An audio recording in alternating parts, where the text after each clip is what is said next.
Hi hello నమస్తే welcome to sweet ma'am recipes and vlogs. ఈరోజు morning వ్లాగ్లో అండి సింపుల్గా మనము బాక్సులోకి ఎగ్ కర్రీ ఎక్కువ మసాలా అవి లేకుండా గ్రేవీ కర్రీ ఎలా చేయాలనేది ఈ వీడియోలో అయితే చూపిస్తానండి.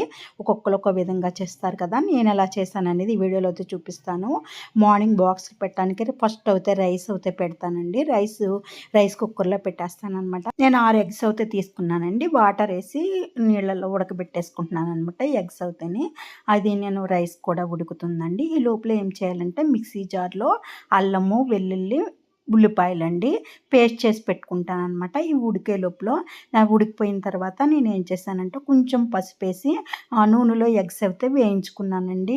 ఇలా వేయించుకుంటే ఓ పక్కన పాలు కూడా కాఫీకి అనేసి పాలు కూడా పెట్టాను అనమాట. ఇలా కొంచెం లైట్గా వేయించుకుంటే బాగుంటాయి అనమాట ఎగ్స్.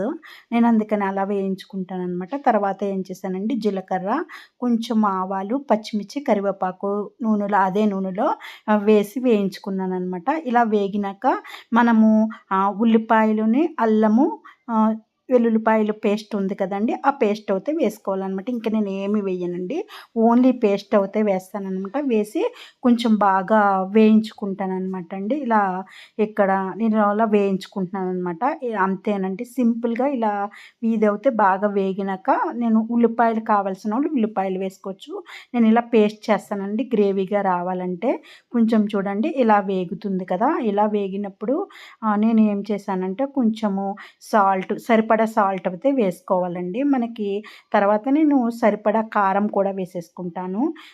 కారం కూడా నేను ఇట్లా చూడండి ఇక్కడ సరిపడగా కారం అయితే వేసుకున్నానండి. తర్వాత నేను ఇంకేం చేస్తానంటే వేయించిన జీలకర్ర ధనియాల పౌడర్ అయితే వేస్తానండి. ఇంకా నేను అంతకంటే ఇంకేమి వేయను అనమాట. అది కొంచెం ఎక్కువగానే వేసుకుంటాను అనమాట.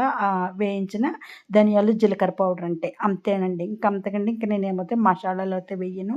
ఎక్కువ మసాలాలు వేసిన పడతం లేదంటే కారం కూడా నేను ఇంట్లోనే ఉన్న కారమే నేనే చేసుకుంటానండి. కారం అయితే ఇవి పొడులు కూడా అన్నీ నేనే చేసేసుకొని పక్కన అయితే పెట్టుకుంటాను అనమాట. తర్వాత ఇవి వేయించిన మనము ఎగ్స్ ఉన్నాయి కదండి, ఈ ఎగ్స్ అయితే వేసేసుకోవాలంటే వేసుకొని కొంచెం వాటర్ వేసి ఉడికించుకోవాలండి. నేను ఇలా వాటర్ వేసి ఉడికించుకోనున్నాను అనమాట. బాగా కొంచెం దగ్గరికి అయినాకండి మనం కొత్తిమీర వేసేసుకుంటే అంతండి. సింపుల్గా ఎగ్ కర్రీ అయితే బాక్సుల్లోకి ఇది సింపుల్గా అయిపోద్ది అనమాట. ఎక్కువ మనకి టైం కూడా అవ్వదండి, ఒక హాఫ్ అన్ అవర్లో అయితే అయిపోద్ది.